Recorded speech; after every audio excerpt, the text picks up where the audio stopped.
What's up, everyone? Scotty from Chernobyl Studios, and you just heard the demo where I used all three of the new Ampknob plugins from Bogren Digital. It is the BDH bundle, I guess we'll call it, and these are based on the Peavey series. Now, there's three different plugins. We'll talk about all of them in the standalone, and then we'll go into the mix, and I'll show you what I did. Just to let you know, this is a sponsored video.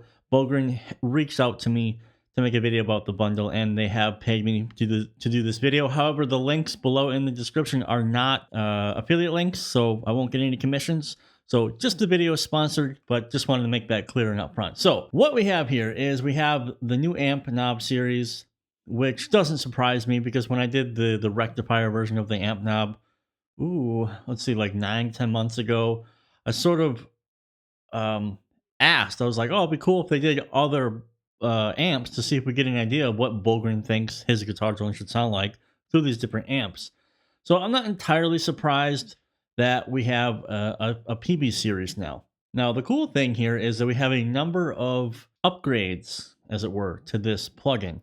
Because one thing that I mentioned when I was looking at the rectifier thing was it's a great songwriting tool because I don't need to open a DAW. I can just walk in here, type on my Mac Finder, bam, AmpKnob, poof, and I'm not recording. I am playing a guitar and playing the riff to see if it works. Now, I'm not taking any credit for this, but it just so happens that now there is a record button function here on the standalone version of the plugin. Obviously, it's not in the plugin version that you use in the DAW. That'd be weird.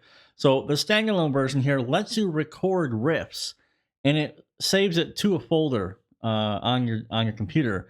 And this is fantastic because I can just record the riff idea that I have, and I can come back later and just open the folder location of it and listen back to it and go, this is cool, or I'll use this and I'll develop this.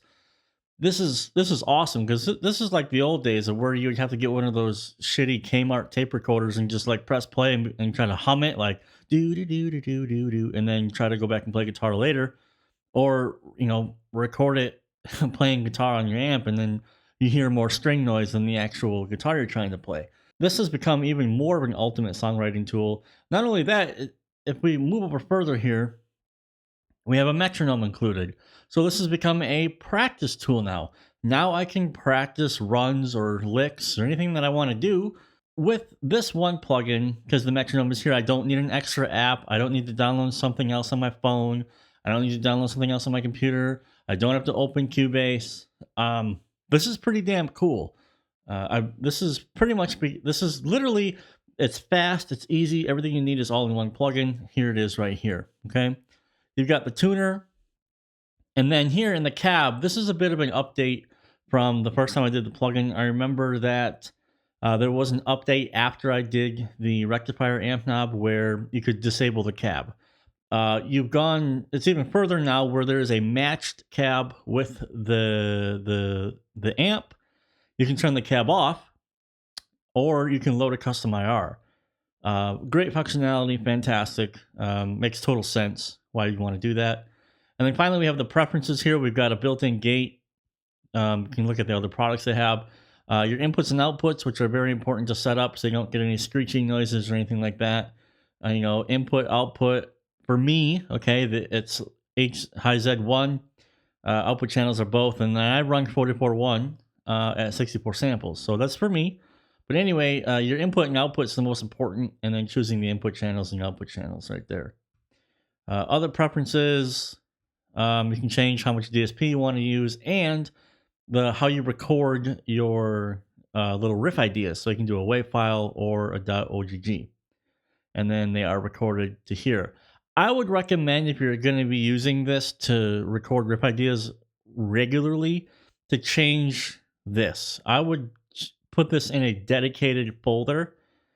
And I would even go so far as, like, if you record, let's say, for example, you record a couple riffs. Today's February 19th. You record a couple riff ideas. I would go to that directory straight away, make a folder called February 19th, and then put all those ideas into that folder, just to make it easier to try to find stuff. Otherwise, you're just going to have a giant folder of ideas, and I mean, it's cool, but if you are trying to remember which day you recorded a particular riff, it could be easier just to write the date. So that's the overview of the plugin. I just opened the plugin. I didn't change anything. This is how the plugin opens. Okay. Now this is the 5169. This is based on the block letter one, so the original Peavey amp, right? And these are the stock settings. I just opened it. I didn't change anything, and this is what it sounds like. I'm playing with my NJ Virgin BC Rich with EMG pickups in standard E.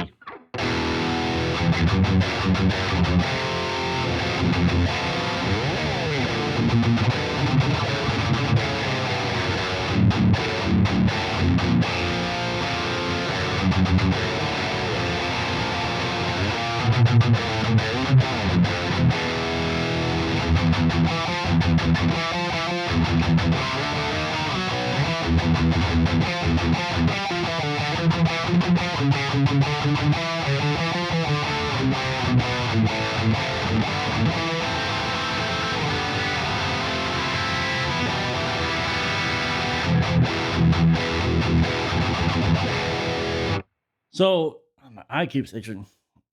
So to the surprise of absolutely nobody, this sounds amazing. Now, this is coming from a person who PV amps are really not my first choice.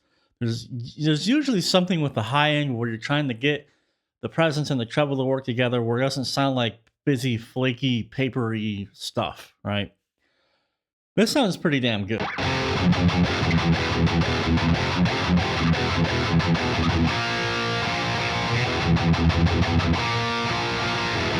I'm okay with that totally. Now we can turn the pedal off, the boost pedal here, by clicking this white button. So this is with the boost on and off.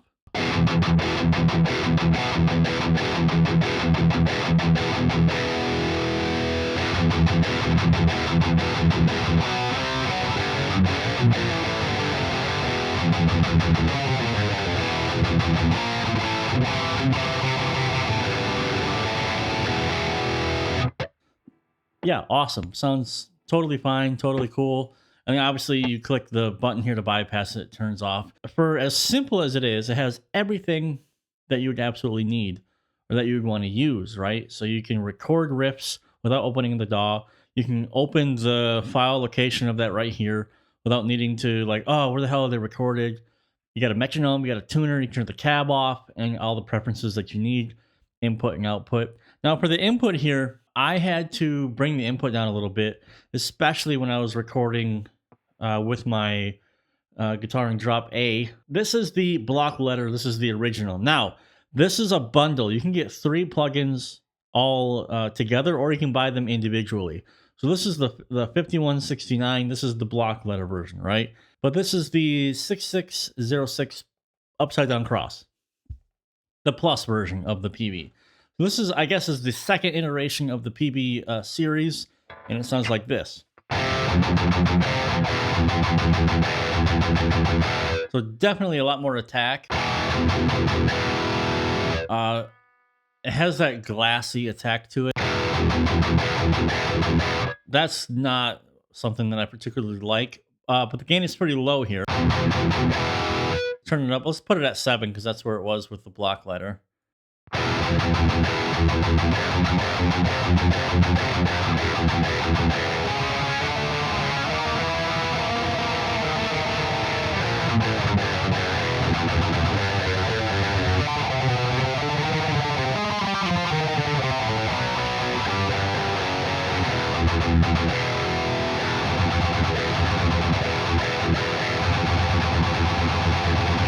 So, I mean, I got to be honest, that super glassy attack is really not something that I go for ever. I mean, you know, when I'm using the Horton Nameless, you know, my Neural, I never use the grind pedal. I even said that in my original review. I don't like the grind pedal.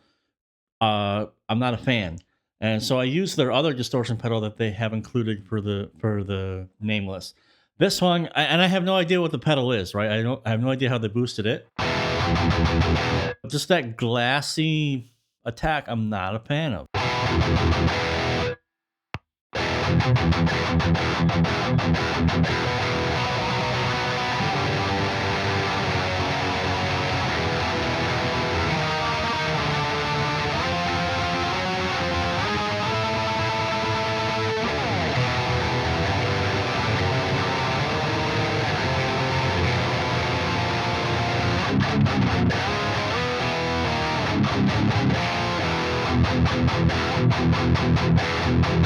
It sounds good. I mean, there's nothing wrong with it.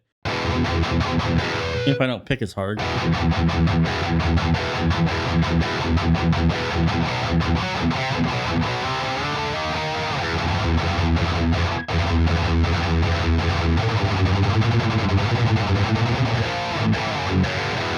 But yeah, I mean, this is the 6606 Upside Down Cross Plus. And I mean, at this point already, I think I would prefer the original block letter version. It's rounder, it's a bit more fat. It has nothing to do like with this sounding worse. I think it sounds great. Just the attack is a bit much for me. That's really all I have to say about the plugin. It's just a different flavor of the Peavey, right? Now, there's one more plugin in the bundle. Let me go ahead and open it for you. Here it is. This is the BDH 3. You can all pretty much understand, which one this is. This is the last revision, obviously, before Eddie died, unfortunately. So you have 3 different eras, basically, of sounds. You have the original, you have the plus version of it, and then you have the third version here. And the third version...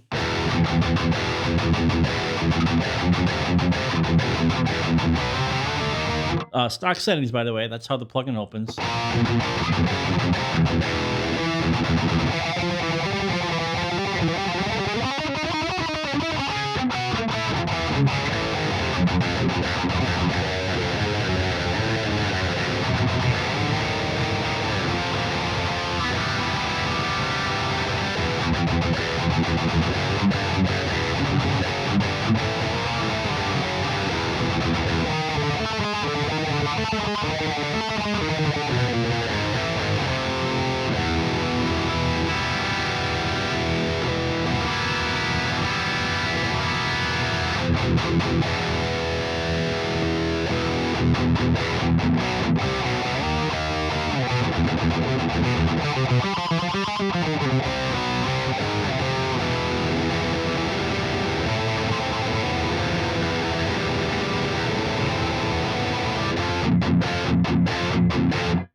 Yeah, sounds like Peavey, I mean, I've never made it a secret that I'm not the biggest Peavey guy. However, these all sound great. I mean, I can get out of my own way here and say that these sound great. I understand, why a lot of people are going to love these plugins. With good reason, too. You have Jens Bogren dialing them in, getting you a super professional sound with just a single plugin. And I knew this was going to happen, but let me just get on this little rant a little bit. Then we'll go over to the mix session to show you how I mix the song. Guys, these plugins are not the end-all be-all of guitar tones. You're using them the wrong way. Look, if anything else, these plugins have now become the ultimate songwriting tool. I was talking about this when I did the original AmpKnob months ago. It's a fantastic songwriting tool because as much as I like to say in my videos, hey, don't worry about the guitar tone until after you've recorded the guitar, it sounds better and it's more inspiring when you have a kick-ass guitar tone when you're recording riffs. I get it. I'm 100% there. I got it, right? Now you can do that like easily with these plugins. Just load it in. You're done. You have a kick-ass sound. The other thing is this is not going to ruin anything, guys. This is not everything's going to sound the same. That argument is old. If you want to use that argument, let's start talking about how the fucking Mesa B30 has been used for the last 20 years on literally everything. Okay, so just don't even type that in my comments. I'm tired of reading it. I'm tired of seeing it all over the community. These are songwriting tools and these are learning tools. For some people, it'll be enough just to have these plugins and put it in their DAW and record the riffs and have a demo that they enjoy listening to. What's the problem with that? For others, this will be a learning tool. They're going to go, oh, all right, so that's how Yen dials in a guitar tone with a Peavey. Interesting.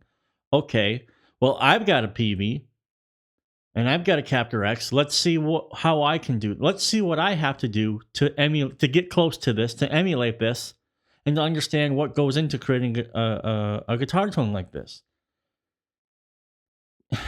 it's just frustrating to hear you guys. I don't know what you guys are called. So not gatekeepers or just assholes, elitists. I don't know, whatever it is. I don't know what the word is, but these plugins are not going to ruin anything.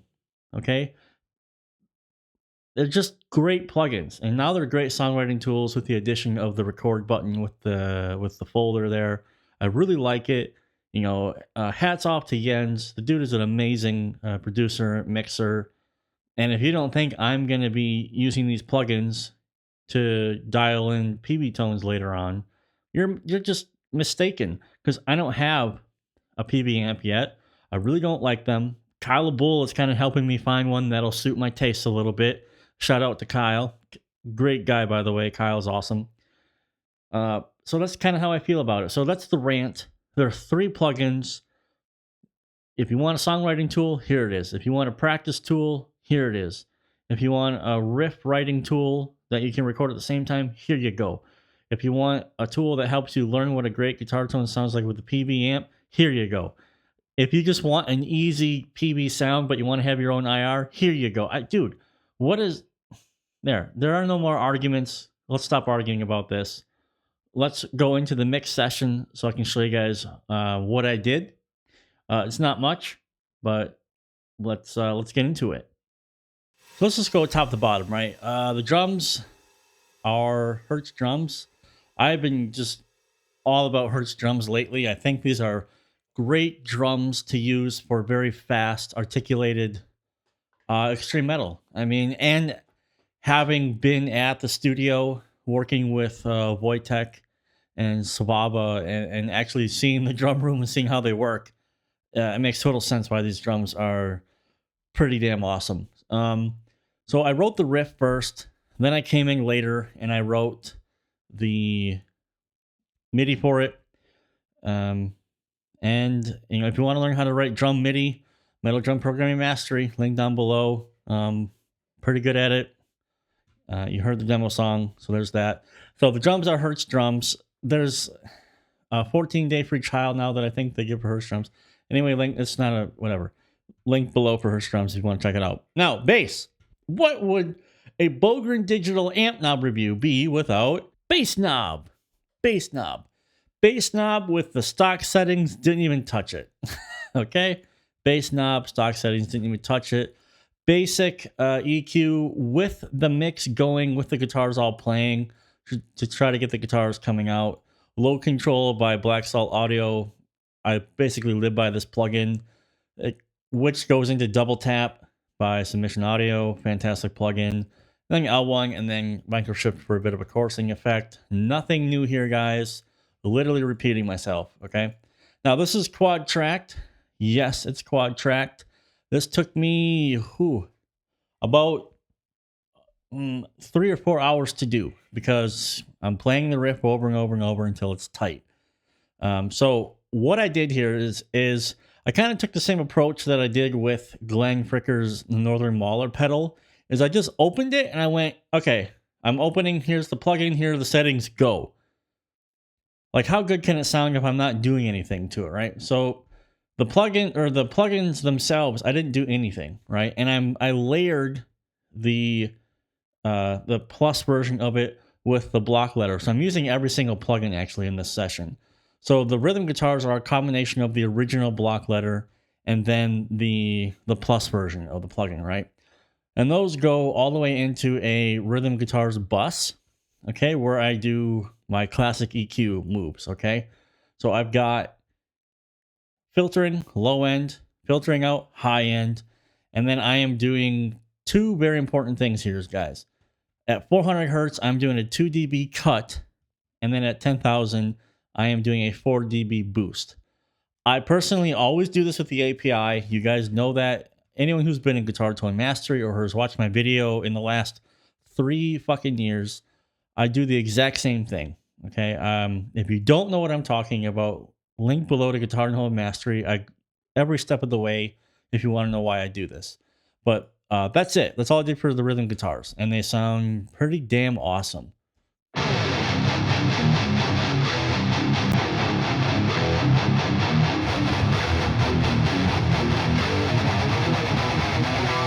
So that's how the guitar sounds with no EQ at all.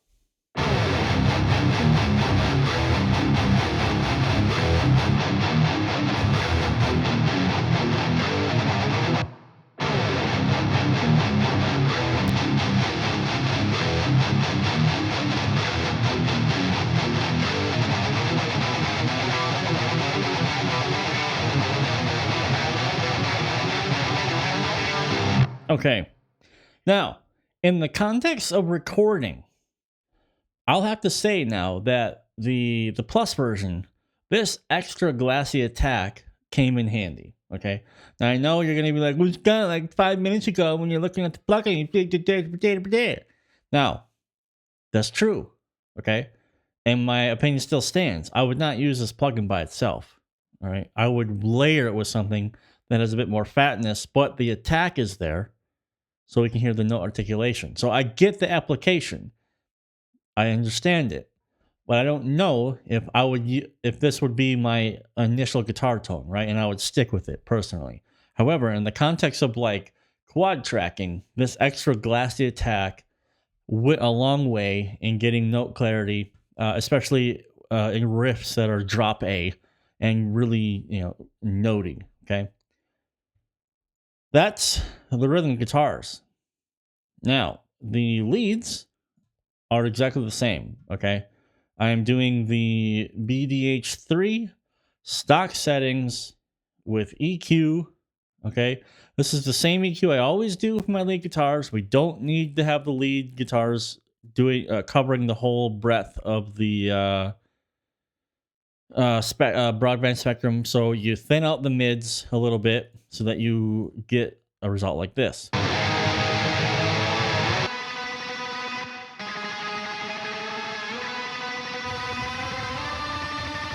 You hear all that when I take this EQ off, you hear all that low mid and low rumble. You don't need that. See, now it's smooth, even. And no, you don't want that in the mix. That's nasty. All right. And then I just put a stock Cubase reverb on here. That's it. That's all I did, guys. That's it. That's it for guitars. My final verdict really for these plugins are they're fantastic. If you love the Peavey sound, get them, okay? No, they're not going to destroy the music industry. No, they're not going to make all the guitar tones sound the same. No, they're not going to kill creativity with the guitar tone crafting. No, no, no. If these arguments were all true, then Pod from 25 years ago would have ruined everything, and then all these easy mix guitar presets would have ruined everything. No. People are at different levels, guys, okay? So there are some people who just want that plugin, that sound. They don't give a shit about trying to dial everything themselves. They just want to load and go. AmpKnob is perfect for them. Got some people who want to learn how to dial in tones. They want a reference. It's perfect for them too.